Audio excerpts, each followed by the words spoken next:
Okay. Heavenly Father, we just come to you and ask you to be with us here today. Father, we know that there's some important things that you would have us to know right now. Father, to be aware of, and also, Father, to give a message of a loud cry. Babylon the Great is fallen, is fallen. And certainly, Father, there is a lot of talk of making countries and cities and nations great again. And Father, we want to understand this in light of your word. And we just pray these things in Jesus' name and thank you. Amen. All right, guys, before we start, in the Bible, just quickly, you might remember the story of Nebuchadnezzar, the great Nebuchadnezzar, the king of Babylon. And in Daniel chapter 4, he was filled up with pride and he claimed something about the kingdom that he had built. It says in verse 30, the king spake and said, is not this great Babylon that I have built, the house of my kingdom? Now, certainly, when we have a president that's coming in saying, let's make America great again, obviously there is some type of pride here that is exuding. And I really believe that it's not about necessarily making America great, but it's about making Babylon great. And I'm going to explain how this all works and how this just connects to Bible prophecy. And what's happening right now is all connected to Bible prophecy. And you're going to be just, your eyes are going to be open today if you haven't had them already opened. But it's happening so quickly. And I'm going to share with you some things that are happening right now. Now, some of you may be aware of immigration issues going on right now. And of course, Trump is going to fix things, they say. And he's declared executive orders that would actually fix things at the border and shut down the aid and the waste and all the stuff that's going to this immigration problem. And he's going to make America great again by doing this. And of course, in this, he's going to make it illegal for you not to carry an ID. But this ID system is going to shock you here today. You're definitely going to see some things that I think that maybe you didn't understand before, that you thought that maybe we got rid of when we got rid of the left and Biden and all these other things that were happening. But I think that they're all working together for this same system. As some of you might know, Biden, when he was in, there was a problem created. And this problem, well, had to do with, let's just open the border and let a bunch of immigrants across. And this wasn't just a problem that happened in America, but this is a worldwide problem. This happened in France and all kinds of other nations. We're going to talk about what happened over there shortly because they want to make Europe great again. And this is an amazing thing, as I'll come to here shortly. But they created a problem. And sometimes they create the problem, and that's what they do is they run both sides, the Jesuits, a lot of these elites. And so if they create a problem, they can get you to cry and have a reaction. Hey, you know what, guys? This is a real problem here. We got to get rid of this problem. How are we going to fix this problem? And you know what they do? They come up with the solution. And sometimes they plan these things many years in advance. And I'm going to share with you what the solution is to this immigration problem and all this money waste and all this other stuff that's going on.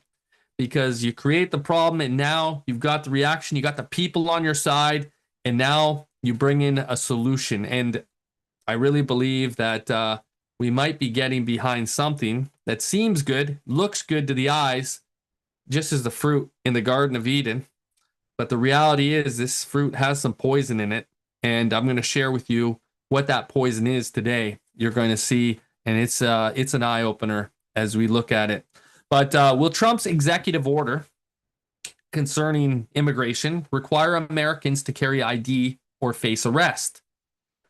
Well, it might be even worse than that. And some of you might remember Adolf Hitler. Papers, please. In Nazi Germany, you were required to carry your papers. There was no privacy anymore. There was no freedom. Freedom was gone. They gave up their freedoms and their liberties for security. And one way in which we might be doing this, well, it might come down to AI, artificial intelligence.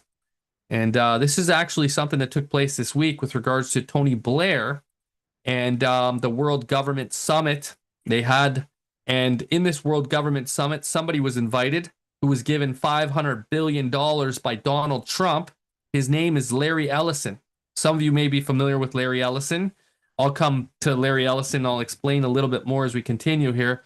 But this is what they want to do, is bring all the data together. Let's just listen carefully to what they're talking about. All of that data, and right now countries' data is fragmented.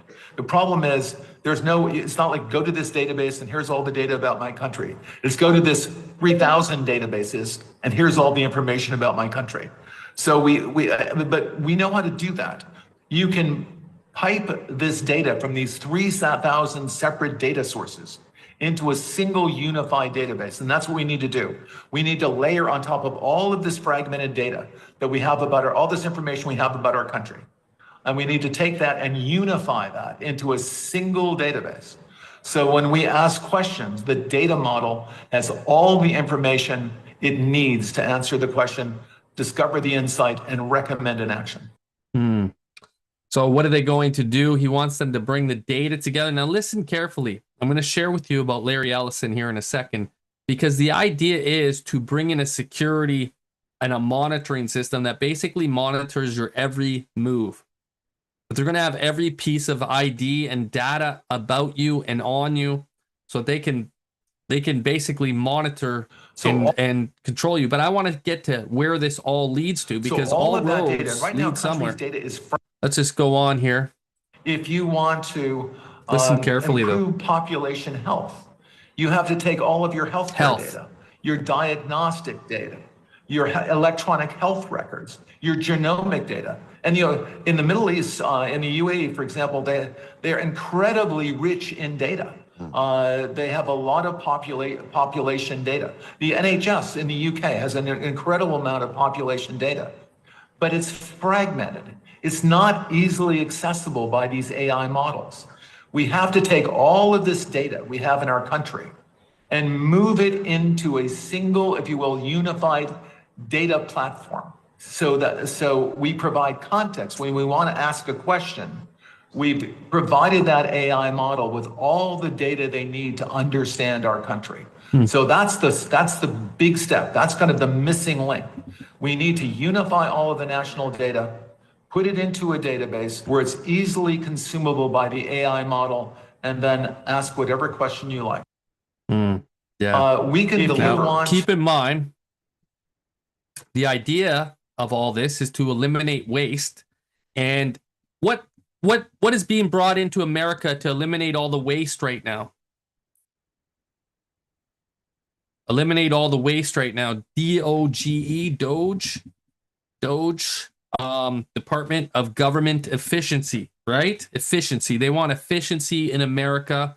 Elon Musk, okay? We're going to connect some things together here, because Elon Musk is building AI robots and all kinds of stuff, and he's big time into AI, but perhaps he's also saying something about AI that's going to happen. But let's deliver healthcare at a much lower cost. I mean, not only do we get much better outcomes, lower costs, but by early diagnosis, better therapeutics, better population health, and we can get all of that as long as countries will put their data, their healthcare data, all of it, in a single place where we can use AI to help manage the care of all of the patients and the population at large. We can deliver a very, very high quality service.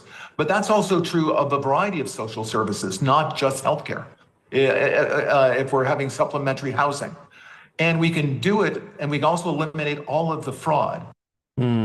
Okay, so eliminate the fraud, get rid of the waste, stop the waste is basically government efficiency. And what is America doing right now? They have a Department of Government Efficiency. They want to make America great again by eliminating this waste, and also, of course, cutting down on immigration. Immigration is a problem because there are illegal immigrants coming in. And this isn't just something that is going on in America. Who he's talking to is the world government leaders, such as Europe right now. They want to make Europe great again. I'm going to share how this all works together, and that these things that included in this making Europe great again have to do with eliminating waste, the illegal immigration, and of course, it's going to be an ID system that's going to come in. I'm going to share with you more here as we continue, but just keep this in mind. This is Donald Trump cutting funding to stop illegal aliens, eliminating waste, DOGE, right? Department of Government Efficiency. This is an executive order entitled Protecting the American People Against Invasion, which again deals with the southern border and the unprecedented admission of illegal aliens across the southern border. Now, if you read on the screen there, it's an executive order to tighten immigration laws, restrict federal funds, but also bring in government ID. And I'll talk about this as we continue. There's an ID system, a smart ID that is coming in with all this. And federal funds. Remember, government waste, Department of Government Efficiency. Who's working on this? Of course, you know, Elon Musk is big in this. But Musk's DOGE is granted access to U.S. Medicare and Medicaid system. Well, what was it about? It was about health. It was about, hey, we need to bring all this data into one database concerning their health, right? So it's not just Elon Musk, but it's Elon Musk with Larry Ellison, AI working together, two big giants in regards to AI. And just keep it in mind, Oracle's Ellison calls for governments to unify data to feed AI. It says upgrading government digital infrastructure could help identify wastage and fraud. There you go, waste and fraud, right? Ellison said, IT systems used by the U.S. government are so primitive that it makes it difficult to identify.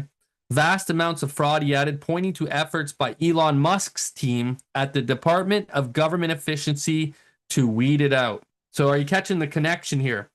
These two men, Elon Musk and Larry Ellison, billionaires who almost control half of the world's money, right, themselves, two of the richest men in the world, working together to push an AI infrastructure. Now, let's just consider what this AI infrastructure is going to involve, because remember, Elon Musk owns and bought Twitter. Twitter is known as a free speech platform, right? But I don't think it's going to be free speech for very long. And I'm going to share with you how this is going to come to an end very soon, okay? There's going to be a little bit of some change somewhere. And all they need is, of course, the right catastrophe to bring in a new world order, right? They say that, they talk about that, but I think that something's coming here very soon. Trump says he's open to TikTok sale to Elon Musk or Larry Ellison, right? And he actually wanted them to buy it together, to go in together, to buy TikTok as well. So it's not just going to be Twitter, it's going to be TikTok. Larry Ellison controlling TikTok. Now, I'm going to share with you a little bit about why this might not be good, because, you know, you can see the AI coming out with Twitter. You can see the AI coming out with Larry Ellison and other things. Let's just keep going. Billionaire Larry Ellison says a vast AI-fueled surveillance system can ensure citizens will be on their best behavior. So Larry Ellison, do you think he believes in free speech and freedom of movement and freedom of anything? He wants a giant AI-fueled surveillance system. Surveillance everywhere. This is like China. He wants to turn America into China. And it says Ellison's company, Oracle, like most every company these days, aggressively pursuing opportunities in the AI industry. It already has several projects in the works, including one in partnership with Elon Musk's SpaceX. You see again the connections. Larry Ellison, Elon Musk. So Larry Ellison is talking about stopping government waste. We can bring in this new Medicare system and help fix everything. And Elon Musk is getting access to all the Medicare and Medicaid and everything like that. And what is it going to do? Oh, to prevent government waste, Department of Government Efficiency, right? So Oracle's Larry Ellison says that AI will someday track your every move. And he's working together with Elon Musk. Now consider these men working together, because Trump recently announced a $500 billion AI investment. And who is he investing this money in? President Trump's first full Listen day back carefully. in office included a major announcement about artificial intelligence that'll bring jobs to Texas. The president stood next to the CEOs of OpenAI, Oracle, and SoftBank to announce a $500 billion project called Stargate. The project would build new data centers and electricity generation needed to power AI. Texas will serve as a launch point, with the first of the data centers being built in Abilene. The goal for Stargate is to create 100,000 new jobs here in the United States. Oh, so it sounds like it's a good thing then. $500 billion invested in Stargate, Trump announces an AI investment here. $500 billion. Now, to track your every move is ultimately what Oracle is going to do. Oracle, Stargate, we'll come back to that in a second, because consider what a Stargate is. When you go to the Bible, you'll find that the word stars implies angels. Remember Revelation chapter 12 and verse 3. Let's just consider this carefully. Revelation 12 verse 3 says, "There appeared another wonder in heaven. Behold, a great red dragon having 7 heads, 10 horns, and 7 crowns upon his heads, and his tail drew a third part of the stars from heaven and did cast them to the earth." So this dragon brings a third part of the stars. Now, if you go down to verse 9, it says, "The great dragon was cast out, that old serpent called the devil and Satan, which deceives the whole world. He was cast out into the earth, and his angels were cast out with him." Stars are angels. And he brought a third of the angels, deceived a whole third of the angels, and brought them to the earth. Now, when you go to Revelation 1:20, you'll find the mystery of the 7 stars, which you saw on my right hand. The 7 stars are the angels of the 7 churches. So when you're opening up a gate, a Stargate, that's what it is, a Stargate. It's an opening. AI is an opening for the star. Some people say, oh, I don't know, I know how this software is made. I know it was just the program's just thrown into AI and everything else. There's no way there's any demon or demonic influence involved. Yeah, that's like knowing what kind of wood a Ouija board is made of and saying, oh, I know it was made of good oak trees and I know how it works and stuff like that. Yeah. No, you don't know what you're talking about. Okay. If a demon can get control of a little thing that goes across a board to the A, to the B, to the C, to the D, and use and type letters on a Ouija board, it can have no trouble getting involved in this in regards to AI, Chat GPT, and all this other stuff. And it's not all about, oh yeah, they just input all the data and stuff like that. There is spirits behind it. Some of you have seen some of the stuff that I've shared before with regards to his name is he was from Montreal. I'm trying to remember his name. And Roger Morneau, thank you. Roger Morneau, he was down in the basement where he was going through an area and he heard a bunch of typewriters typing. And he walks into the room, and these typewriters are all going by themselves, back and forth, back and forth, back and forth. And the guy says, these are the spirits. They're angels, fallen angels that are typing out movie scripts and making people rich, or typing out books and making people billions of dollars. And the people take credit for it, writing songs for the musicians or whatnot. This is what the spirits do. They and then he says, how much money did you make this year? Oh, well, I made, triple 6 digits or whatever it was. Right. And yeah, how do they get that money? Because they sold their souls to the devil. The devil makes a lot of promises. He says, all these kingdoms I'll give you if you'll bow down and worship me. So what are they doing? Stargate, opening a Stargate. Consider it again carefully. Listen, this is what they're calling a very exciting project. You look even better. Thank you, Mr. President. One of the most exciting things we're working on, using the tools that Sam and Masa are providing, is a cancer vaccine. It's very interesting. It turns out, I'll be quick, all of our cancers, cancer tumors, little fragments of those tumors float around in your blood. So you can do early cancer detection. If you can do it using AI, you can do early cancer detection with a blood test.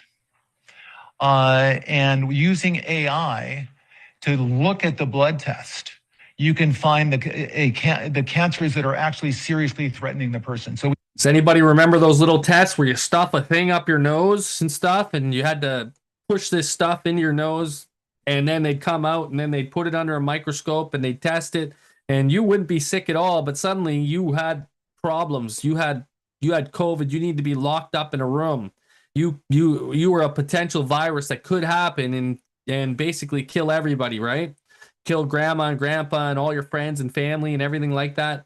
That's what we're going to go through again. But these tests, a little different. He's going to give you the exact, it's going to give you some kind of poison or pharma that's going to help you. And it's going to help you because it's going to be just made just for you. And guess what? It might have some of those little particles, which are basically computer particles. What do they call them? The little particles that move around and stuff like that. And people who got the last shots, some of them, you can get an IP address on them and stuff like that. That's how much computer stuff they're putting inside of these things. Graphene oxide, nanotech, nanoparticles. Yeah, thank you for those. That's exactly what they're doing. So this is what's happening. And guess what AI works through? It works through computers. It works through nanotech. That's what it works through. So AI has to be able to, it can communicate through what's in your blood, through what's in your body, or whatever is in your body. So this is what they're doing. This is their very exciting mRNA project. They're building and starting to build power plants in Texas, starting in Texas, and then they're going to build them all around America because they need the power, the excessive power. They're going to need the 6G network and all this other stuff that's coming in. They're going to move into that next. And that's why they're getting $500 billion to start. Not 500 million, 500 billion. This is not no small project here. This is, and Stargate AI could help create cancer mRNA pharmacia, Oracle CEO Larry Ellison says. Now, consider carefully, Oracle started as a CIA project, and I talked about AI. I talked about the head of that and who's behind that and the Jesuits and things like that. I've shared some of that before. I'm not going to go into that today, but CIA, basically the Catholic Intelligence Agency, if you understand it. But they believe that this is what they're going to have to do. And surveillance is a big part of this. Surveillance is absolutely essential. What NSA is doing. Well, the great thing is we live in a democracy. If we don't like what NSA is doing, we can just get rid of the government and put in a different government. I think actually we've been collecting this information for so long, and long before NSA was collecting it. Let me tell you who was collecting it. American Express, Bank of Visa, all of your credit card data. We have all of your financial records.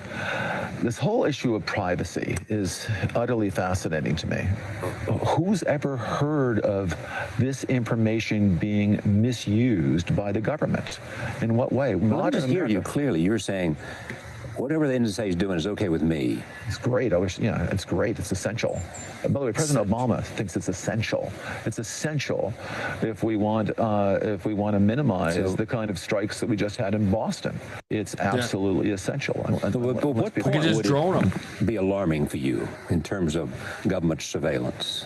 We can have AI control all the droning and stuff, just in case somebody looks like they're getting out of hand, protect the world. Used it to do political targeting. If the Democrats used it to go after Republicans, that can never happen. The Republicans used it to go after Democrats. In other words, if it became we stopped looking for terrorists and we started looking. That could never happen. Twitter never did that. Facebook never did that. YouTube never did that. They never ever tried to stop somebody in regards to political issues and in regards to even issues in regard, like we just saw what happened with regards to the COVID shots and all this other stuff. What did they do? They shut down, and it was essential for us to mask up. It was essential for us to get the shots. It was essential for us to social distance. These things were all things that they pushed recently.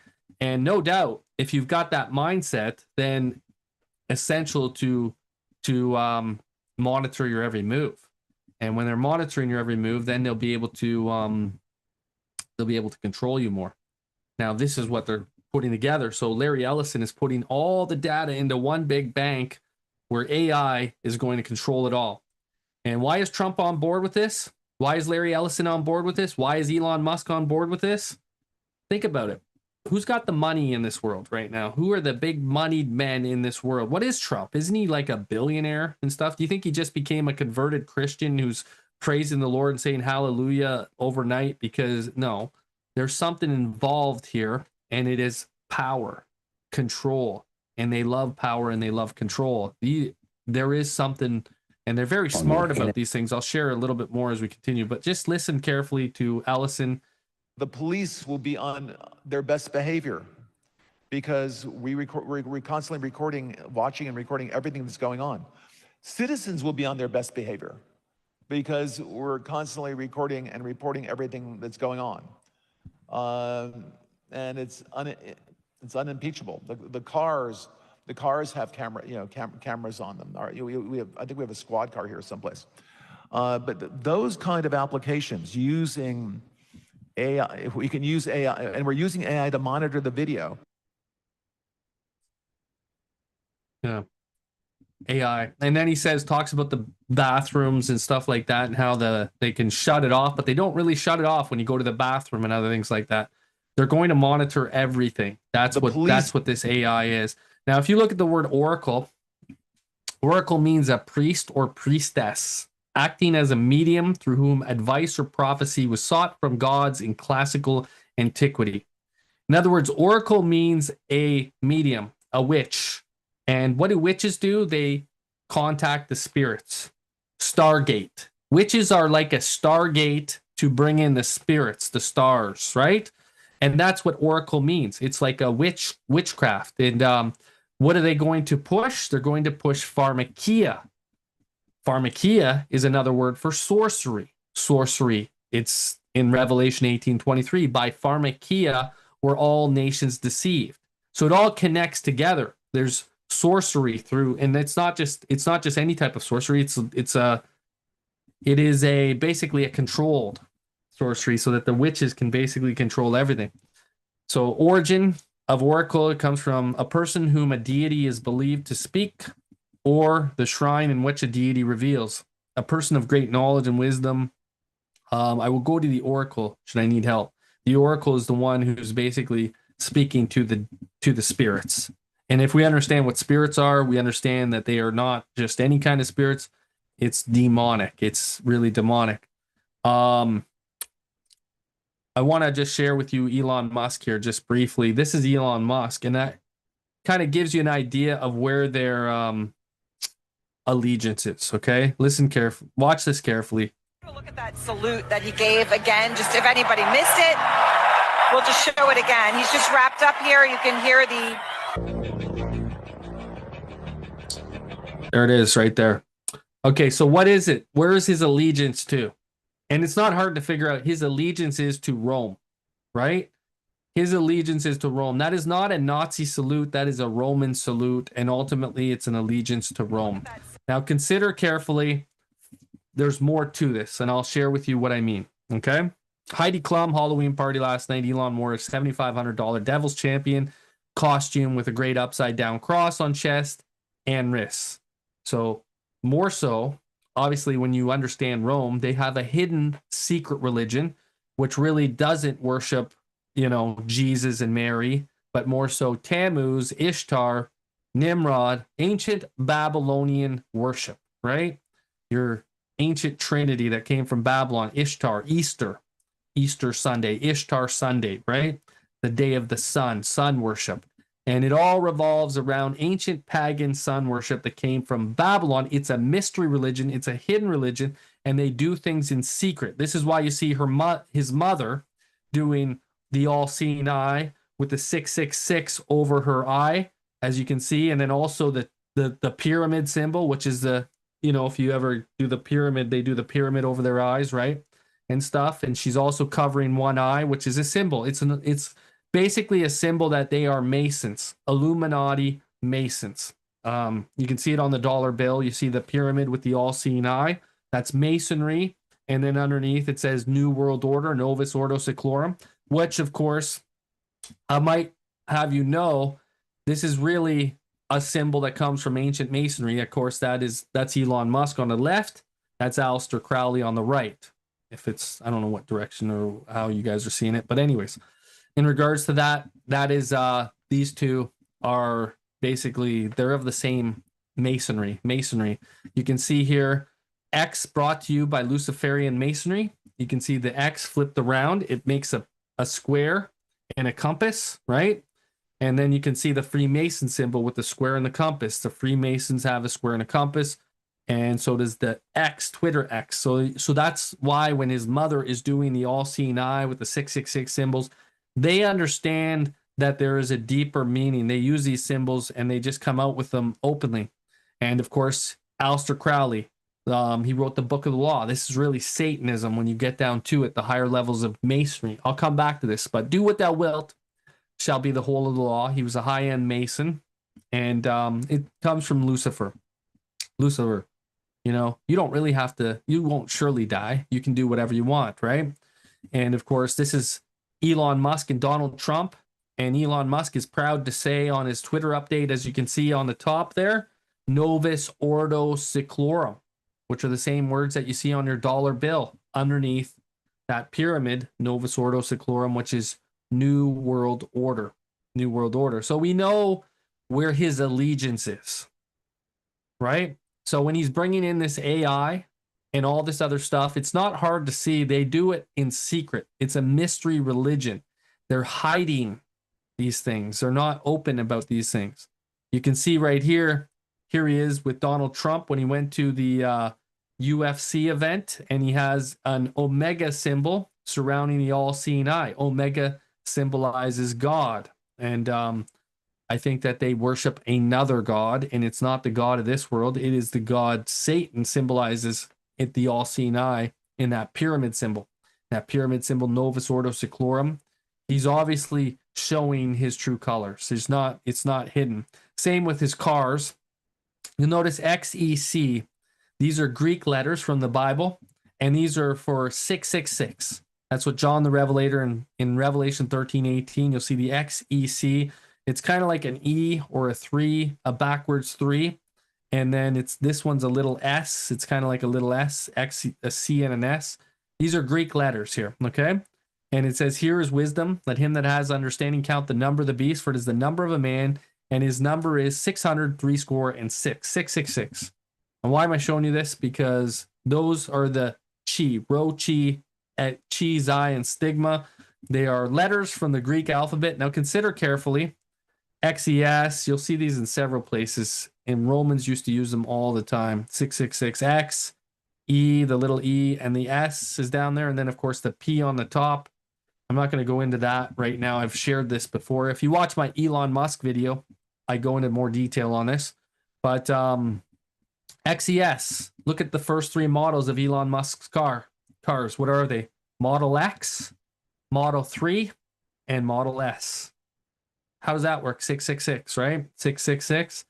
You know, it's not so in your face, but I will say it is when you look carefully. If you look carefully. From a distance, a lot of things about Elon Musk look good. From a distance, when the fruit was presented to Eve, it looked very good to the eyes. It looked good to the eyes from a distance, but you look closely and you might see that it's from a witch. It's from witchcraft. It's from sorcery. It's the Babylonian devil behind it.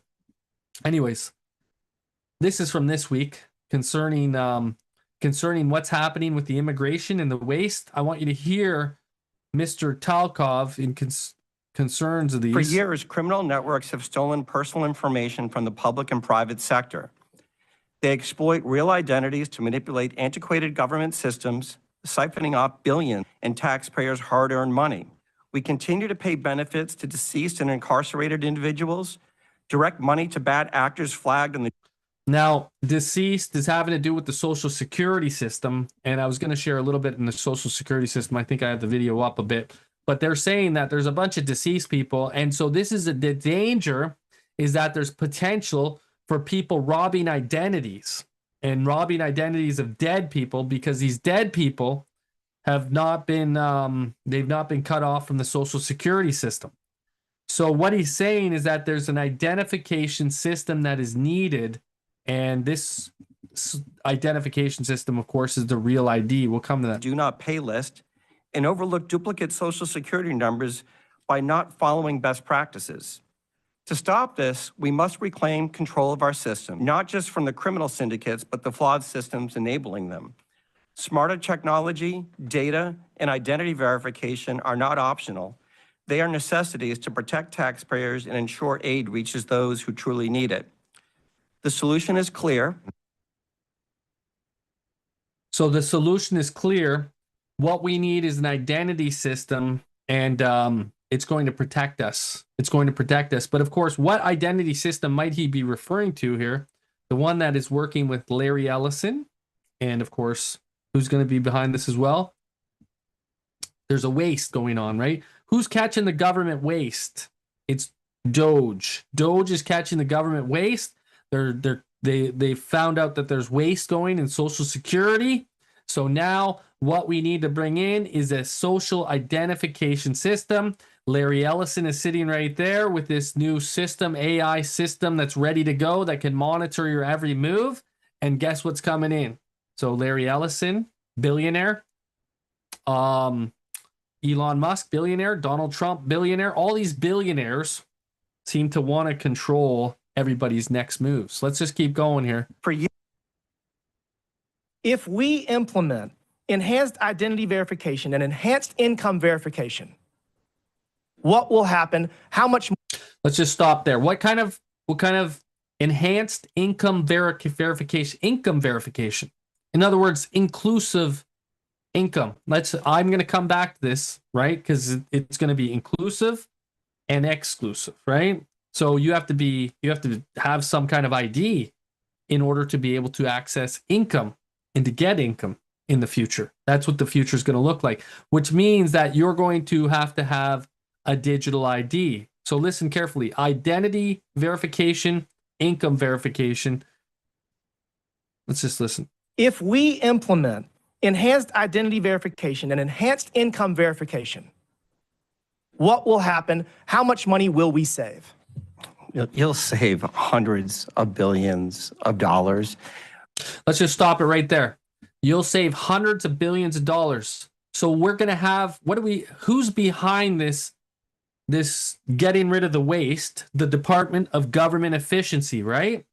Which is Elon Musk. So you're going to save hundreds of billions of dollars if you bring in an identification system as well as a verification system for economy or being able to buy or sell income, right? Your income.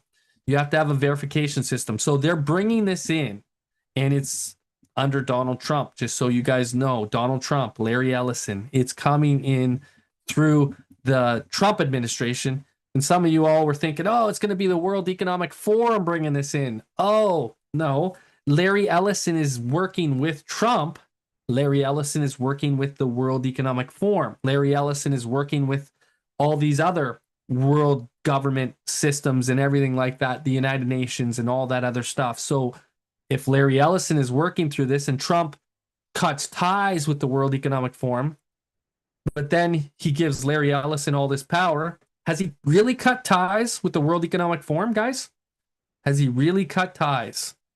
We have to think really deeply. It's not so cut and dry. It's not so cut and dry as it's been made to look, right? Identity verification, elimination of self-certification, and monitoring beneficiaries will prevent these transnational criminal groups from accessing those systems at scale so legitimate people who need the benefits can get them in a timely fashion. So we're going to get actual benefits to people, to American citizens that are in need faster. Sounds because awesome. if you do it electronically through web-based, like they did in Missouri, the pilot program saved almost 20% of Medicaid dollars. So all we have to do is adopt what has already been proven in Missouri, and we'll save 20%. To the people out there listening, we spend almost $900 billion every year on Medicaid. And if 20% of that is saved, that's almost $200 billion. We got a $1.8 trillion annual deficit. We just knocked off $200 billion. Let's keep this train going. Huh. Let's get rid of the government waste, Department of Government Efficiency. And what's the best way to do this? Let's do it digitally let's bring in a digital economy. Let's bring in a digital economy to get this all running the right way. Let's keep this train going. Let's get rid of the waste. And one of the ways is identity verification and income verification. Basically, you cannot buy or sell unless you go along with the coming system. Understand, this all relates to Bible prophecy. This all relates to the mark of the beast. We're coming back to this. We're going to put this together because I'm going to show you how this all connects to the coming laws that are going to be made with respect to your liberties here and the religious laws that are coming. Just watch how this connects and who this connects to. Remember, government waste. Okay, this is about government waste. And if we have no government waste, we can bring in a digital economy to help with government waste. Now, who's behind all this? We're going to catch it in a second. It's you definitely want to see because it all connects back to Rome. Yeah, my number right now between federal, state, and local government is you can save $1 trillion a year by simply putting in front-end identity verification, eliminating self-certification, and monitoring the back end of the programs that are providing the benefits. Those three things. So you can save $1 trillion a year by bringing in a digital identity system and a digital economy. That's what they want to bring in. You catching it? It's $1 trillion. So the Department of Government Waste or Government Efficiency, as it's called, the Department of Government Efficiency, is going to stop the waste of $1 trillion a year. How can they do that? By bringing in a digital economy, by bringing in a digital ID system. You catching it all? I hope it's all connecting together here. And guess who's funding this? Donald J. Trump and his administration, making America great again by stopping the waste. Now, this is just started. I'm just getting into this here. Now, consider this. The UN pushes for global digital ID system to boost financial inclusion. Just wait. We're going to get in the Bible here in shortly. You definitely want to see how this all connects to the Bible. But United Nations pushes for global digital ID system to boost financial inclusion. That's a key word, financial inclusion. But what do you need to be included financially? A digital ID. Okay, I want to slow it down. I want to make sure everybody's catching every detail of everything here. Digital ID. And where does the digital ID come from? UN is pushing for this. And of course, who's working with the UN? Larry Ellison. Who's working with Donald Trump? Larry Ellison. What are they bringing in? A digital infrastructure. What do they want? Everything into this digital infrastructure. And it's going to have a digital ID system and a financial inclusion system. Remember, it's for be able to buy or sell. You can't buy or sell unless you have this, okay? Now, Pope Francis for global COVID-19 recovery plan in message to the bank and World Bank and IMF, International Monetary Fund. Well, they're all working together as well with regard to this, and they're working with the IMF is Kristalina Georgieva. Now, she works with Pope Francis, as you can see as well. And she talks about central bank digital currencies for financial inclusion. Central bank digital currencies, CBDCs are called, right? And that's your digital economy that's coming in. And just want you to hear what she says here. Information provision that covers for people how not using cash is better to protect yourself against crime, and how if you use digital money, you can graduate from payments.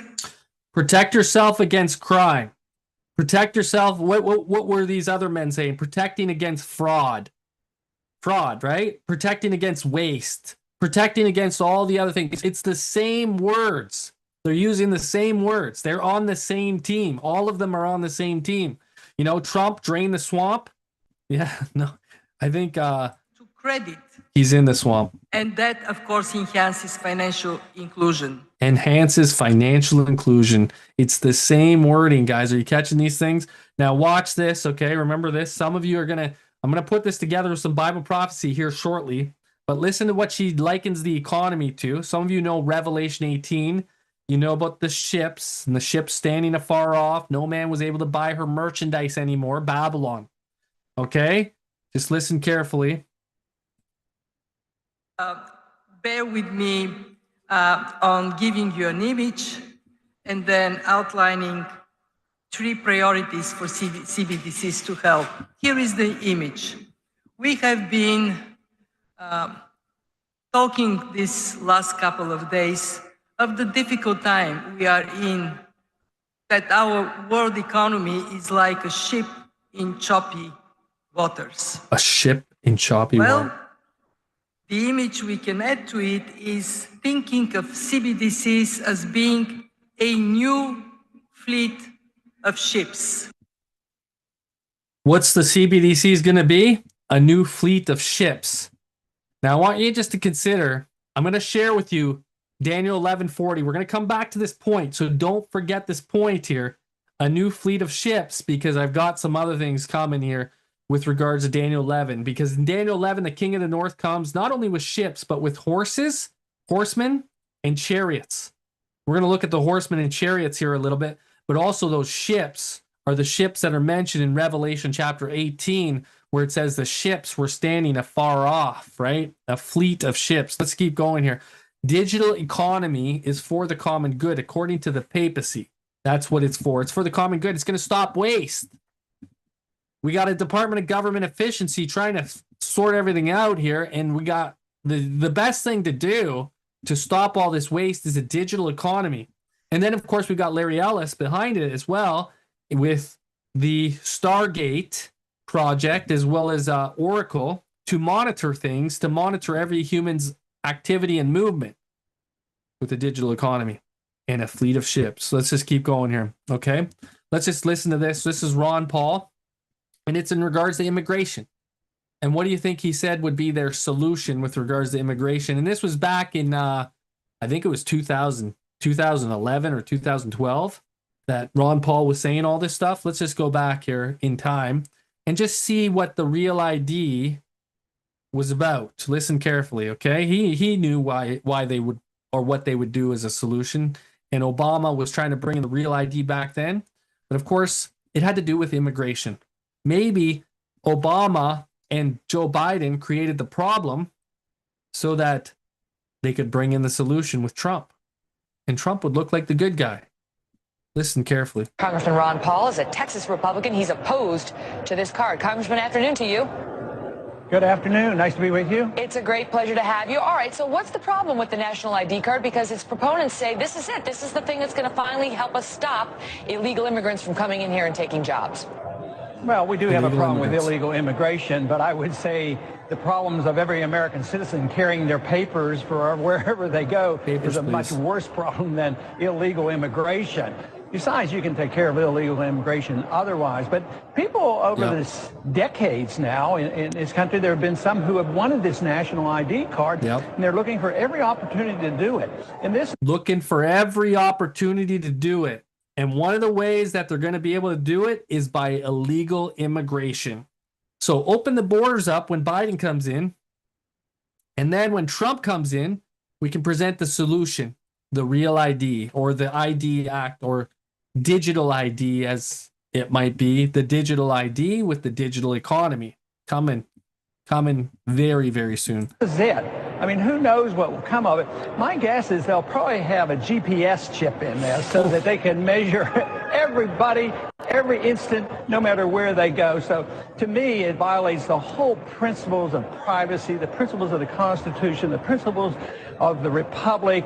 And to me, it's a gross distortion of what we should be doing. It's part of an authoritarian society, and dictatorships have this, but not a republic. What do you think? We're short. I'm sorry to interrupt. I would want to get your thoughts on this before I let you go. What do you think the government might do to us if we all had a national ID card? Well, they would monitor everything that we do.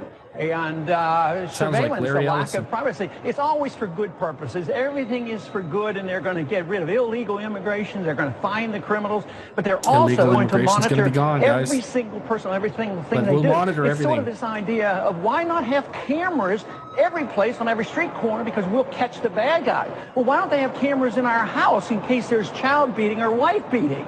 I mean, that's when one thing leads to another. You either believe in freedom or you don't. If you think you need supervision and surveillance constantly by your government, and right now, the degree of confidence and trust in our government is very, very low. To turn this additional tool over to the government, to me, should outrage the American people, and so far, the people I hear from are outraged. Huh. When Obama was doing it, people were outraged. So what about when Trump does it, right? Because it's basically the same solution Obama presented back there, and now Trump is presenting this solution, and it's exactly the same play that we were warned about. It's exactly the same play. Now, how and what is truly behind this, we're going to get to here. Architect of Project 2025 pressuring Republican senators to confirm Pete Hegseth. Now, Pete Hegseth is going to be in control, and he is in control already, of the DOD, the Department of Defense, which is also basically your army in America, right? And he said he'd spend $1 million to pressure senators to back Pete Hegseth. $1 million. Wow. He's given up to get Pete Hegseth in. For some reason, he wanted Pete Hegseth to be in control of your army. Now, when you think about ships, right? An army consists of a few things here. I'm going to go to Revelation or Daniel chapter 11 for 1 second. Daniel chapter 11 and verse 40. It says, at the time of the end, the king of the south would push at him. I'm going to get to the king of the south here shortly. It's coming too. And the king of the north would come against him like a whirlwind, with chariots, with horsemen, and with many ships. Okay, so we've talked about the ships already. Now we're looking at the chariots, and we're going to look also at the horsemen as well. I want to just talk about Heritage Foundation, Kevin Roberts. What is he called? He's called the what kind of Catholic is he? What kind of Catholic? You guys know, right? He's called, anybody know what kind of Catholic he is?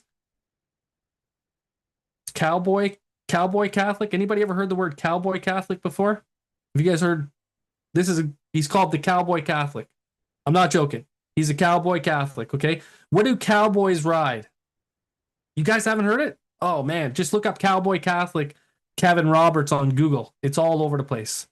He's called Cowboy Catholic. He's a very popular title that's used for this man, Kevin Roberts. He's called the Cowboy Catholic, and cowboys ride horses. Now, just keep in mind, cowboys, horses, and he's not going to be the only one, but let's just go with horsemen. Horsemen, okay? With horsemen, and then, of course, Pete Hegseth controlling the tanks, chariots, right? Let's just keep in mind the chariots. A chariot is something that carries men into war, right? And that's what tanks and all these other things that they have is chariots, right? You can say cars or chariots and stuff, some people say, but chariots are war wagons. Yes, war wagons, okay? And you're going to war with those. Now, keep in mind. So we've got Pete Hegseth confirmed, and this is Cowboy Catholic Kevin Roberts, okay? Now, Pete Hegseth's crusade to turn the military into a Christian weapon. When they did the crusades, guys, what were they riding when they did the crusades? What were they riding? Horses and chariots. Yeah. Okay, horses. Let's just keep this all in mind. Babylon, horses, chariots, north, king. We're going to get all this connected here as we see this, okay? Now, this is Pete Hegseth here. You'll notice that tattoo on his chest right there. I want you to just get an idea of what this tattoo involves here a little bit. It's actually, some would say it's a Jesuit tattoo or a Jesuit symbol with the crosses around it, IHS, which is Isis, Horus, and Seb. It's basically the Babylon Trinity, right? But you can see it right here down at the right-hand corner here. It's the symbol here. And it's actually the equestrian order of the Holy Sepulchre of Jerusalem. Basically, they went to Jerusalem, and this was all part of the Crusades. And they went to save Jerusalem. I won't go into the details of that, but they had 30,000 knights that went there, and they had to control it, right? Okay. So it says the equestrian order. When you think of equestrian, what comes to your mind, guys? Equestrian order. This is what Pete Hegseth is part of, the equestrian order, the Crusades, okay? Equestrian is horses, right? Equestrian horses, okay? That's what it is, the order of the Holy Sepulchre, of the Knights of the Holy Sepulchre, they say, and this is the order of Jerusalem. Then they did the Crusades. They rode the horses into the Crusades. Now, keep in mind, we're talking about the cowboy Catholic getting this equestrian order, which is basically the Crusades. This man, Pete Hegseth, wants American Crusades with horsemen. Let's just keep going here, keeping this all in mind. It says the European right is learning from the Trump tornado. The Trump tornado. What is a tornado? In the Bible, what is a tornado called? It's called a whirlwind. It's called the whirlwind. The Trump tornado, the whirlwind. Yes. Oh my goodness. This is just incredible that this is all coming to pass before our eyes. Now, some might say, well, that's Babylon. Babylon is the king of the north. Babylon is the papacy, right? Let's just keep that in mind. Yes. But remember, he's a cowboy Catholic, right? Cowboy Catholics. Who's behind the Trump administration? Who do you think is really behind the Trump administration? It's Babylon. It's Catholic. And Babylon, of course, is going to unite into three folds, which is going to be, Catholicism, apostate Protestantism, and spiritualism, which is the dragon and his angels, Satan and his angels, Stargate. Don't forget them, right? Okay? You're definitely going to have all three united together, right? You got the Catholics, you got apostate Protestantism, and you got spiritualism, threefold union. And when we talk about that, we see this in Revelation chapter 16. Just quickly, I'm going to go to Revelation 16, verse 13 and 14. It says, I saw three unclean spirits like frogs come out of the mouth of the dragon, spiritualism, the mouth of the beast, the papacy, Catholicism, and the mouth of the false prophet, apostate Protestant America. Now that's three parts here, right? And that's what it tells us. The great city was divided into three parts. And the cities of the nations fell, and great Babylon came in remembrance before God. So Babylon consists of three parts. It might be divided here. It's uniting. A threefold union is taking place, okay? But what is it called? It's called Great Babylon. Make Babylon great again. That's the title of today's study, right? We want to make Babylon great again. Listen carefully. Make America great again. Make Europe great again. You seeing? Make the papacy great again. Make Catholicism great again.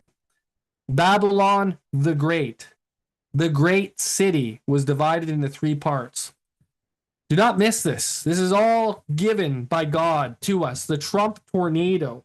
These things are all given like it's right on our plate. I want to just give you just a little bit about the Crusades now. This is Pope John Paul II. What did he do? Well, he led church leaders and followers in a sweeping confession at one point, seeking repentance for sins that may have been committed over the past 2,000 years in the name of the church. What did they do? Well, they fell into 7 categories of wrongs, which include, without being too specific, everything from the Crusades to the Inquisition. The Crusades to the Inquisition. So he repented for what they did during the Crusades and during the Inquisition. And the forced conversions, what is Trump doing? And he's forcing prayer back into school, making America great. Forced conversions, right? And so anyways, it was first of the church. This is very rarely something that the church does, is apologize. But they had to apologize for the Inquisition and the Crusades. The Crusades were wicked.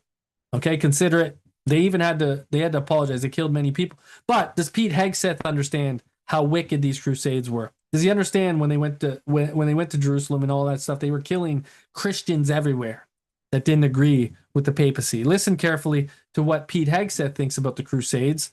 It's all about education. What are the kids? And remember, Pete Hegseth is in charge of the Department of Defense in America. He's got charge over the chariots and horsemen, crusades, right? He's got charge over the armies, just as they had charge over the armies during the Roman crusades. Listen carefully. Learning in media, in school, middle school, high school, colleges, we make a lot of assumptions about where our culture is, and we're wrong. And if we don't crusade a holy war, a righteous holy war for freedom, we're not going to save it. And thank God we have Trump now, but we got to do it for the next generation. America has the top economy and military in the world, but our cultural and educational institutions, America's soul, have succumbed to leftist rot. Our time calls for an American crusade, yes, a holy war for the righteous cause of human freedom. Wow. That's in his book. That's his book. He has a book called The American Crusades, and he's quoting from his book, and he's saying that there needs to be a righteous holy war, an American crusade. And what religion were the crusades for? What religion was the crusades for? The crusades were for the Roman Catholic religion, okay? Catholicism. So when it comes to making America great again, they have to instill Catholic values. Make Babylon great again. That's really what it is. And in order to force religion, what does the church need? It needs the state power. I'm going to go to the book of Revelation again. It says, I'm going to show you, this is what the angel said to John, I'm going to show you the judgment of the great whore. I'm going to show you why she falls. Her judgment. Because she has fornicated with the kings of the earth. Church and state union causes a fall. And that's what we're looking at with Kevin Roberts and Pete Hegseth and all these guys. They're bringing in religion, but not just any religion, Catholicism. And this is Babylon. The king of the north is coming. And what is he gathering? He's gathering his armies. He's gathering his chariots. He's gathering his horsemen, his cowboy Catholics. And he's gathering his ships, getting control over the economy. It's all coming to pass. And what does it say? Revelation 17:5, upon her head was a name written, Mystery, Babylon the Great. Make America great again. Make Europe great again. She's riding a beast with 10 horns. 10 horns symbolize Europe. It symbolized the whole world. But 10 horns, I believe, is the United Nations at this time. But she is the mother of harlots and abominations of the earth. And in Revelation 18, it says that Babylon the Great is fallen, and is a habitation of devils, a hold of every foul spirit. What kind of spirit? Every foul spirit, a cage of every unclean and hateful bird. Now consider this. We're opening a Stargate to every foul spirit. We're using Oracle, men like Elon Musk and others, to open this gate, this Stargate, and to be mediums, oracles, to bring in spirits of devils. It's a gate open. This is what it is. So what is she guilty of? Well, all nations have drunk of the wrath of her fornication. The kings of the earth have committed fornication with her. Church and state is uniting. And this is so obvious and in our face. But it says the merchants of the earth are waxing rich through the abundance of her delicacies. Can you say Donald Trump is a billionaire? Larry Ellison, Elon Musk, they're waxing rich. How are they getting rich, guys? What is it that they've given their allegiance to in order to get rich? The merchants of the earth are getting rich through the abundance of her delicacies. Now keep this all in mind, because there's another voice that says, come out of her, my people. When you see this, now go down a little bit. And it says, how much has she glorified herself and lived deliciously? So much torment and sorrow give her, for she says in her heart, I sit a queen and am no widow and shall see no sorrow. Is this not great America, which I have built? Look at us. We've done this. Let's make America great again. Let's make Europe great again. I sit a queen and I shall see no sorrow. Nothing's coming upon me. But what happens? Well, Therefore shall her plagues come in one day, death, mourning, and famine. What happened when Nebuchadnezzar said, is this not great Babylon that I have built? In the very hour that he said that, his fall came. His fall came. She's going to be burnt with fire. And the kings of the earth, such as Donald Trump and Elon Musk and all these other men, whether Obama or whatnot, who have committed fornication with the papacy and lived deliciously with her, shall bewail her and lament for her when they see the smoke of her burning, standing afar off, saying, Babylon, the great city, for in 1 hour is thy judgment come. And the merchants of the earth shall weep and mourn over her, because no man buyeth her merchandise anymore. No man might buy or sell, but listen carefully, no man is going to be able to buy her merchandise anymore. Because all the merchandise, the gold, the silver, does she have power over the silver, the gold, the precious stones? She certainly does. Daniel 11:43 says she has power over the gold and the silver, right? Daniel 11:43. We know that verse. So she has the power over the gold, the silver, and the precious stones. I'm not going to go over all the things she has power of, but it says the merchants were made rich by her. These men like Larry Ellison and others, here's $500 billion, Larry Ellison. They'll stand afar off when they watch her burn. They're going to watch the great city make America great, make Babylon great, the great city, make Europe great. And she's decked with gold, precious stones. She has them all. She has all the gold. And in 1 hour, so great riches come to nothing. And every shipmaster and all the company and ships and sailors and as many as trade by sea stood afar off. The ships are a symbol of economy and the coming CBDCs. Remember, the woman said, the IMF head, Christina Georgiev, said, hey, this new CBDC is like a fleet of ships. It's coming like a fleet of ships. Well, guess what's going to happen to this new CBDC? Every shipmaster and all the company of ships, you can have all the money in the world, but if you got no products to buy, then it doesn't matter. You can have $1 billion and you won't be able to buy a pair of shoes because it's not going to matter all the money you're going to have. So every shipmaster and all the company and ships and sailors and as many as trade by sea stood afar off and cried when they saw the smoke of her burning, saying, what city is like to this great city? Oh, great Babylon. Oh, great America. Make America great again. And they cast dust on their heads and cried, weeping, wailing, for saying, that great city wherein we were made rich, Babylon the Great, which consists of the papacy, apostate Protestant America, the European Union, and all the spirits of devils working together. All of it, the kings of the earth. It's all coming to an end, because in 1 hour, she shall be made desolate. She's standing the queen right now. She thinks nothing's going to happen to her right now. Guys, don't get comfortable right now. Understand that it's all coming to an end very, very rapidly. Very rapidly. Now, I'm not going to go to Daniel 11:40, but just briefly, I'm going to for 1 second. We're going to go back to our PowerPoint because there's more that I got to share. Don't leave yet. Daniel 11:40, at that time shall the king of the south push him. I want to get to the king of the south. And the king of the north shall come against him like a whirlwind, tornado, like a tornado, with chariots, with horsemen, and with many ships. He shall enter into the countries and shall overflow and pass over. Now, remember, ships. We talked about the ships of Babylon just a second ago. It has to do with economy. And he shall have power over the treasures of gold and silver and over all the precious things of Egypt.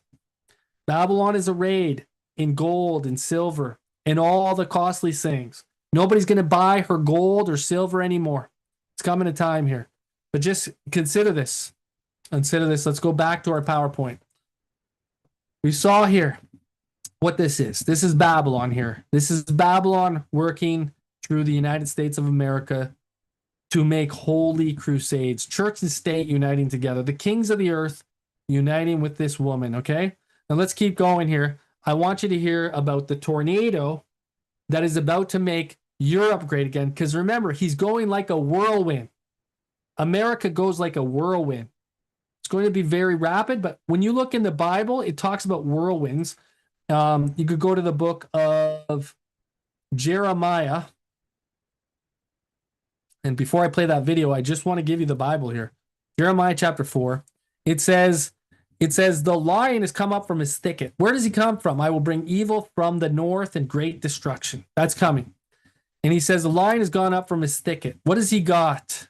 Well, he says, gird you with sackcloth, lament and howl. The first anger of the Lord is not turned back from us. And then he says down here in verse 13, behold, he shall come up as clouds. His chariots shall be like a whirlwind. And that's war. Horses swifter than eagles. And woe to us, for we are spoiled. Woe to us. Who's us? Well, this is Babylon here. Chapter 6, it says, O ye children of Benjamin, gather yourselves to flee out of the midst of Judea. What did Jesus say? When you see the abomination of desolation spoken by Daniel, flee out of Judea. What does it have to do with? Well, it has to do with evil appearing out of the north. The king of the north is coming like a whirlwind with chariots, horsemen, and ships. Get out of the cities. If you're not already out, if you didn't get the message, come out of her, my people. Flee out of Babylon, flee out of Judea. There's about to be an economic disaster where no man is going to be able to buy or sell, save he that has a name, number, or mark of the beast. And eagles, birds, yeah, unclean birds. Very good connection there, because Jesus' spirit is like a dove, right? And let's go back to this. Listen carefully here and just catch the things that it talks about. Government waste, spending, Medicaid, all these things are connected together. Make Europe great again. Trump tornado, Trump whirlwind. It's a whirlwind. Make Babylon great again. The king of the north, okay? Listen carefully. Babylon. A star-studded cast of Europe's far right took center stage in Madrid, all rallied behind an original slogan. Do you want to make Europe great again? The summit reunited right-wing European leaders, emboldened by Donald Trump's chaotic first weeks in office. Trump's tornado has changed the world in only 2 weeks. What happened there? Oh, Trump's tornado changed the world in 2 weeks. Okay, I hope that was the end of that. A star-studded cast of the European Patriots currently hold 86 of the European Parliament's 720 seats. Okay, so basically they're getting control of the EU, 86 of the 720. But there's some stuff about government waste here. They're talking about government waste and restoring things. But Trump's tornado, you heard that was the Prime Minister of not Holland, but I can't remember what country it was. But anyways, in regards to it, he has Sunday laws. And his name is, I'll have to remember his name. But he's working with another minister in France as well. And they're working together to make Europe great again. And who is France in the Bible? France would be what? Spiritually Sodom and Egypt. Remember? Revelation chapter 11. Some of you are familiar with the French Revolution. Spiritually Sodom and Egypt. And Egypt in the book of Daniel chapter 11 would have been the king of the south. Egypt. But Egypt symbolizes atheism. It symbolizes just apostasy, and it's something that's come into America, isn't it? LGBT, atheism, godlessness, all this other stuff, right? Okay, so it came into America, and who's going to make war against the king of the south? Atheism and all this other stuff. Christianity, but it's going to be Catholicism. It's going to be the king of the north, Babylon, okay, making war against this godlessness, this atheistic movement. And it's happening not just in America, but also in France, in Holland, in Germany, in Europe. They are moving in the same way to make Europe great again and to get rid of all the atheistic moves against the king of the south, atheism, spiritually, Sodom, and Egypt. To get rid of it. Now, keep in mind who's behind the spiritually Egypt. We'll get to that as we continue. There's more I could play, but anyways, I'm not going to play that. I want you to hear this, okay? This is from France. This is from France 24 News. It says the EU far-right parties rally in Madrid behind slogan, "Make Europe Great Again." You can see that at the top. Now, what does it say down at the bottom? It says both Orban and Le Pen, these are the two leaders of Holland and France. It's hailed Trump's tornado. Trump's tornado, they're calling it. You hearing this? Trump's tornado, making Europe great again. It's a whirlwind against the king of the south. He shall come like a whirlwind. It's biblically prophetic. King of the north, the papacy. He's working through religion, and they're going to bring religion back in. Do you know that Orban has Sunday laws in his country? He has Sunday laws in his country he's already made. It's so interesting how this is coming together. But it says Orban and Le Pen hailed Trump's tornado as showing the way forward for the European Union, the whirlwind, which the parties had condemned in a joint statement as riven with climate fanaticism, illegal immigration, and excessive regulation. What is it? Immigration? Immigration? Illegal immigration. We got to get rid of it. And then excessive regulation, which is causing a lot of waste, right? We're wasting money on these government agencies. So waste. He says we're facing a truly global tipping point. Hurricane Trump is sweeping again across the United States. Hurricane Trump, a whirlwind. Oh, of course, the papacy came as a whirlwind when he came to America in 2015, right? And he speaks like a dragon through that. But there's more. This isn't done, because obviously there's more to come in regards to this whirlwind. Gathering armies of the UN, armies of America. And how is he doing this? Through men like Donald Trump, through Pete Hegseth, through cowboy Catholics like Kevin Roberts. They're all working together in this as chariots, horsemen, and ships, right? Now, consider this. This is also in the article. It says the Spanish party Vox, who hosted the reality, said around 2,000 people attended the event following a dinner on Friday for Patriot leaders and Kevin Roberts, head of the ultra-conservative U.S. think tank, the Heritage Foundation. Kevin Roberts. Kevin Roberts. Now, you're talking about the Trump tornado with cowboy Catholic Kevin Roberts and the Heritage Foundation working together. You got your horsemen, your cowboy Catholics. You got your whirlwind. You got your tanks with Pete Hegseth and your chariots and your horsemen and your many ships with the digital economy that's come with Elon Musk and Larry Ellison and, of course, Donald Trump, the billionaires, the moneyed men who were the merchants of the earth who have become rich off the abundance of her delicacies. What else is left, right? What else is left to come to pass here, guys? There's only one last call. Come out of her, my people, that you don't receive of her plagues. The plagues are about to fall. That's what's coming next. That's what's next. The plagues fall. That means Jesus has left the sanctuary. That means probation is closed. That's what we're at. That's what we're at right now. We're at that point. Hurricane Trump is sweeping across the United States, right? Peace and safety, peace and security. What they're making peace plans with Russia and all this other stuff and Israel. We're already at that point, peace and safety, right? But they're saying peace and safety, but sudden destruction is coming. Hurricane Trump is sweeping across the United States. Guess what? Guess what this article's from here? The Heritage Foundation website. And it says the European right is learning from the Trump tornado. The Heritage Foundation talking about the whirlwind. Cowboy Catholic talking about the whirlwind, the Trump tornado, and the Catholics working together. Babylon, make America great again, the king of the north. It's all working together. This is, I know some people still think that the king of the north is Turkey.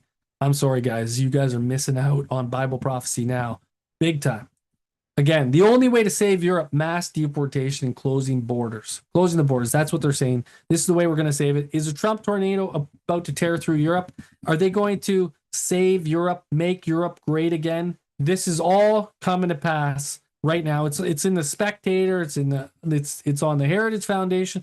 But regarding this, Elon Musk is even talking about this, and he says, "Let's make America great again." And he shares J.D. Vance's speech from Munich Security Conference and Vance's remarks regarding the European leaders, make Europe great again. And who's behind making Europe great again? Elon Musk.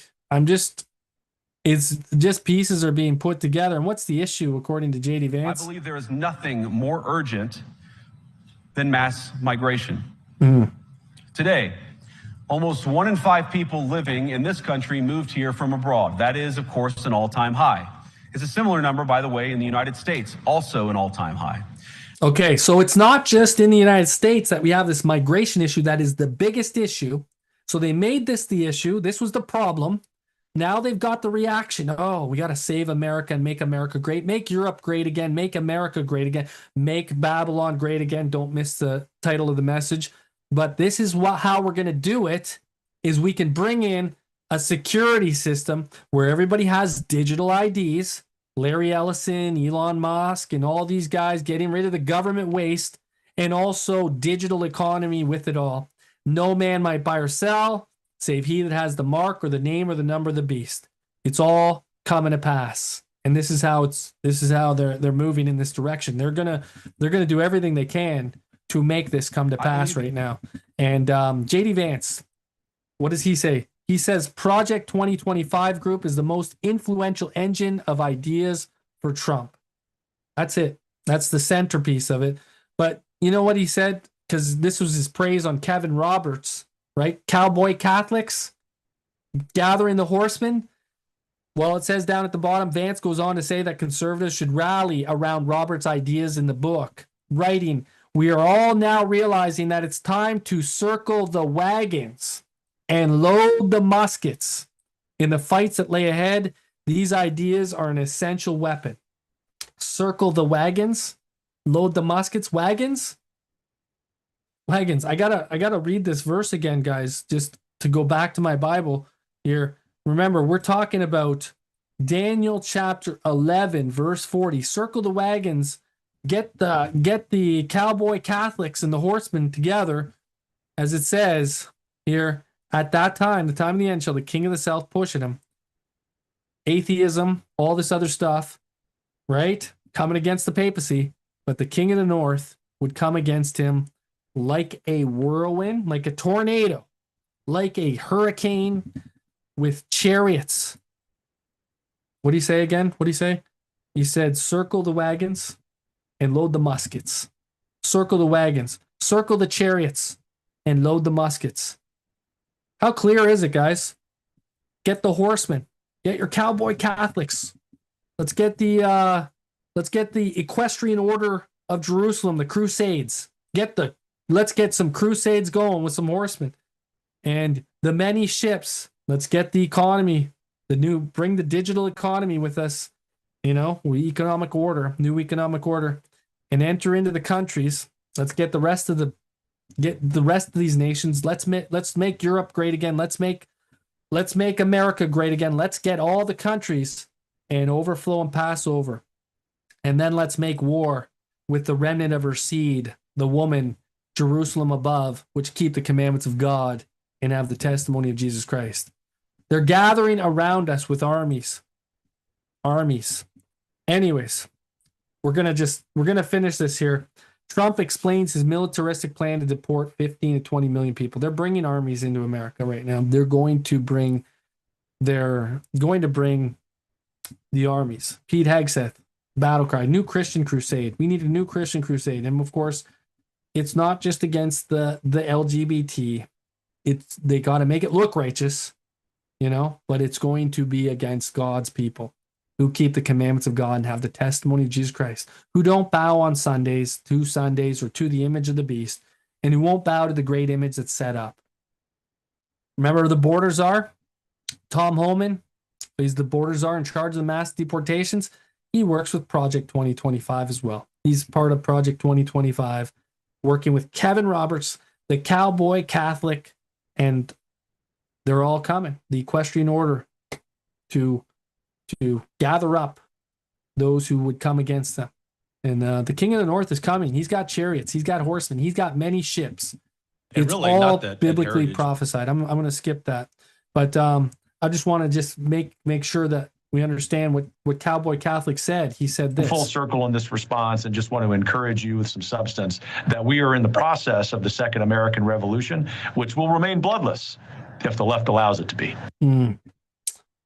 You know what happened in 1798? There was a revolution, and there are things that are taking place here that he says will remain bloodless if. And there's conditions to remaining bloodless. But the Bible, and we talked about this yesterday, and we went into Revelation chapter 16, and we were talking about the mark of Cain, and Cain killed his brother Abel, and Abel's blood was crying from the ground. And some of you were there, some of you know. But these people have the mark of the beast. They take the mark of the beast, the mark of Cain.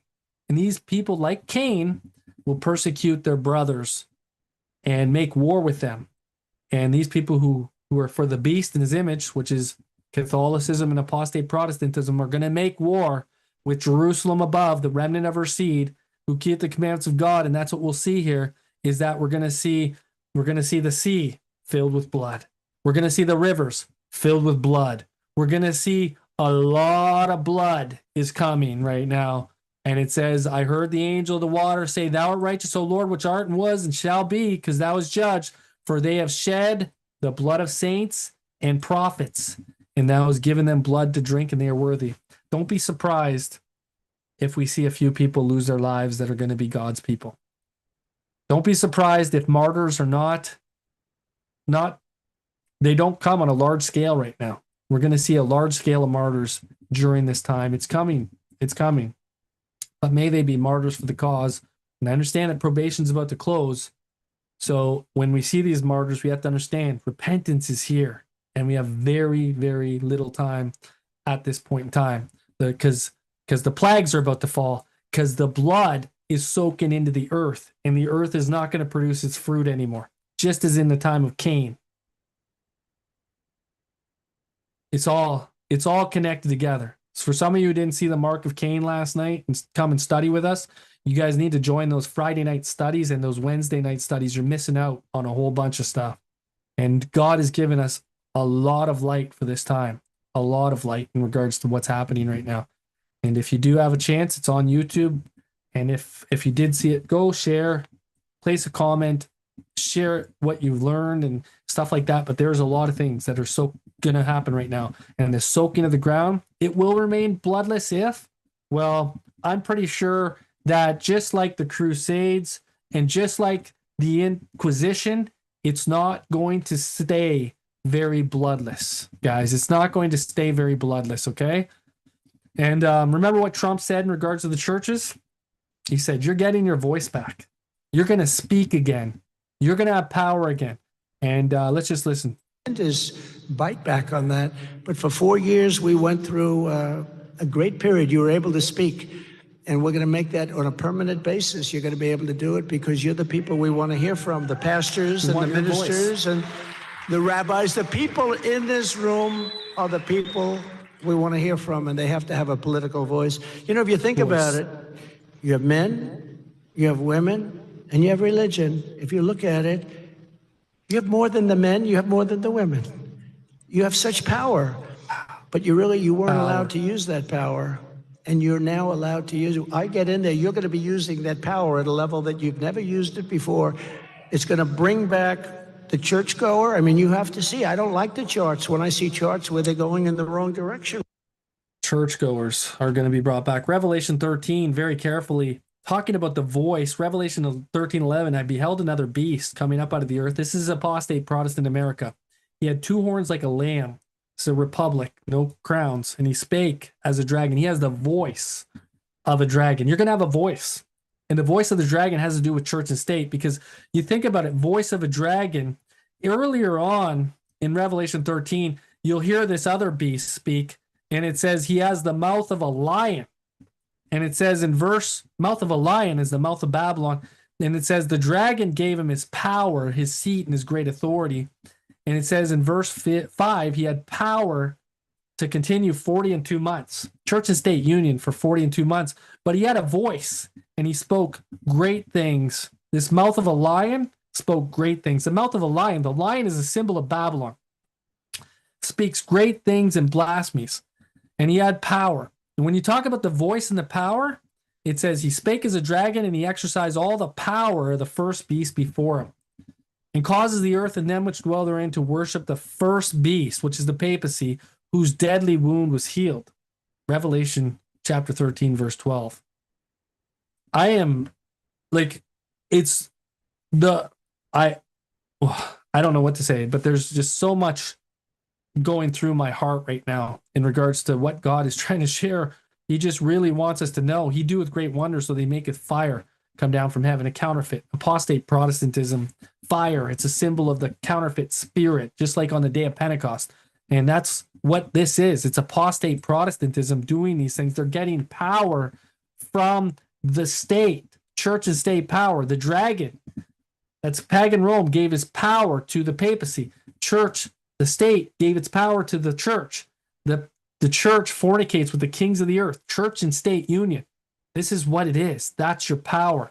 And listen to Kevin Roberts. I just want you to consider carefully what he says about the power. What we're doing here is building not just for 2025, Steve, but for the next century in the United States. And that's why MSNBC and that history professor have lost their ever-loving minds, because they've never seen the political right be this organized, this focused, this rational about taking power and actually using it.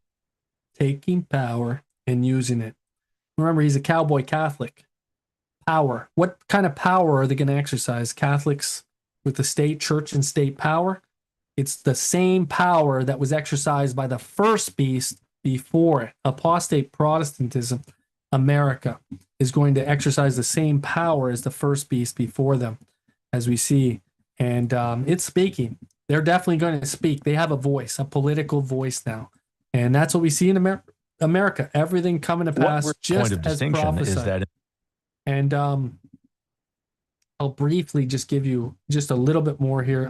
I want to close out here. But in regards to the power, he's taken the power from Washington and given it to the state. I'm going to share with you just briefly. In addition to the work we do at the federal level, we also have a lot of activity in state capitals and state legislatures. And so what we're trying to do is, in the United States, revitalize federalism so that more policy action is coming from the states, making Washington less important. And that's why you hear of all these states implementing Sunday laws right now and pushing for 10 commandments in classrooms and everything like that, because they're moving the power from Washington to the state. Just as Trump said, we were transferring power from Washington, D.C. back to the American people. And this is why. Listen to what Jonathan Berry has. Jonathan Berry is one of the authors of Project 2025 from the Heritage Foundation. He works with Kevin Roberts, and he says that Washington can't implement Sunday laws, but somebody else can if we give the power to the state. Listen carefully what he says, okay? I don't think Congress has the authority to mandate like a national closing on the Sabbath. That was always a state decision to do that. But let me add, it was always a state decision. State decision. Put the power into the hands of the state. Let me add, it's a state decision. So maybe Washington can't do it, but if we give power over to the states, oh yeah, the states can do it. Yeah, there you go. So are you catching what they're doing here? They know what they're doing. They're just pretending that they don't. Oh, Washington can't really do this. Oh, that's why we got to give power to the state. That's why you hear Jonathan Berry saying the same thing as President Trump, and President Trump saying the same thing as Kevin Roberts. We're going to give power to the state. They're all working for the same power.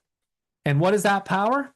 The power of church and state union in order to implement an image to the beast and force the mark of the beast, which is the mark. Sunday is their mark of authority, right? The papacy's mark, and the image of the beast is going to enforce apostate Protestant America. And then it's going worldwide. It's the whole world. As they say, Project 2025 wants to make faith the government's job. Project 2025 wants to make religious laws. And what do those religious laws include? Well, Jonathan Berry says the Sabbath day is going to be a day of rest. So as we're seeing all these things come to pass right now, we are watching his prophecy fulfill itself. We should consider carefully. I want to go back to my Bible in the book of Daniel, and I want you really to consider right now what is really happening. I'm going to share with you something that Jesus told you to watch for, He told you to understand and know. He said, the king of the north is going to come like a tornado with chariots, with horsemen, and with many ships. He's getting armies. And church and state is uniting, right? He's got to gather the kings of the earth. The king of the north is Babylon. He's going to gather the kings of the earth, church and state union. There's going to be a threefold union. You're going to see the papacy, you're going to see apostate Protestant America, and you're going to see spiritualism. Ellen White wrote it in 5 Testimonies, page 451. She said, this is like, as this was a sign to the Christians to flee out of Judea in 67 AD, so may this threefold union apostasy be the sign given to us as a people to know and understand. And when we see this, the time of trouble is about to follow. But that's 5 Testimonies, 451. But I want to go to Matthew 24, keeping those words in mind, because the disciples asked him, saying, what shall be the sign of your coming and of the end of the world? As this was the sign, as the armies gathered around Jerusalem, so may this threefold union be a sign to us. Come out of her, my people. Listen carefully. I'm going to show you just briefly. So it says, what's a sign of your coming and of the end of the world? Now, they see all these things come to pass, wars, rumors of wars, kingdoms against kingdoms, but the end is not yet. It says in verse 13, he that endures to the end shall be saved. And then he says in verse 14, this gospel of the kingdom shall be preached in all the world for a witness to all nations, and then shall the end come. Sign of the end. We're looking for a sign of the end and of his coming.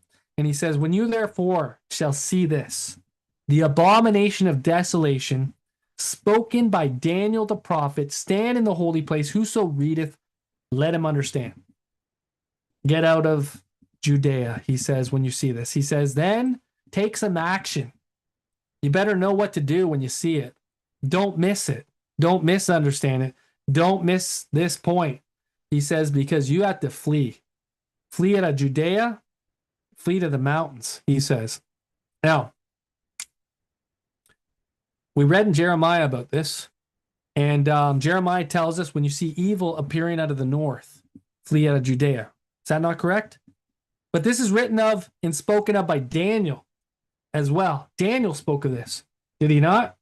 When you see evil appearing out of the north, flee out of Judea. Did he write of evil appearing out of the north? Let's just put this together. Jeremiah 6:1. He says, flee out of Jerusalem, blow the trumpet in Tekoa when you see evil appearing out of the north. Flee. We need to understand this, okay? And who is this evil that appears out of the north?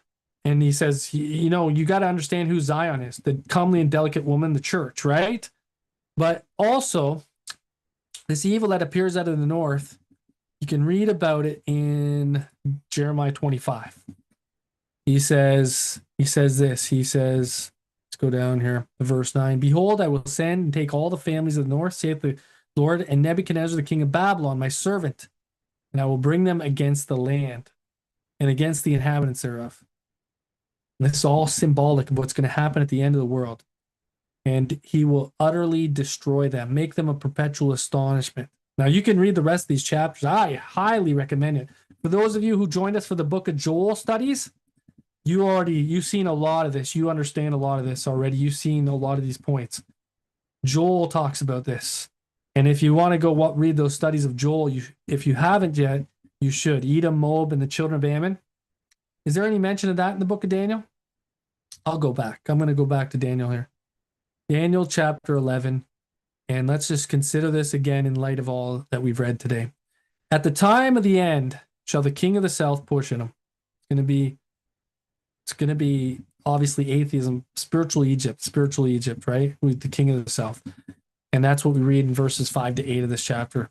It's the king of the north shall come against him like a whirlwind, with chariots, with horsemen, and with many ships, and shall enter into the countries and shall overflow and pass over. Now, the king of the north coming like a whirlwind. That's what Jeremiah was talking about. He said, when you see this, no one understand. Jeremiah chapter 4, verse 13, behold, he shall come up as clouds, his chariot shall be as a whirlwind, his horse is swifter than an eagle. Woe to us, for we are spoiled.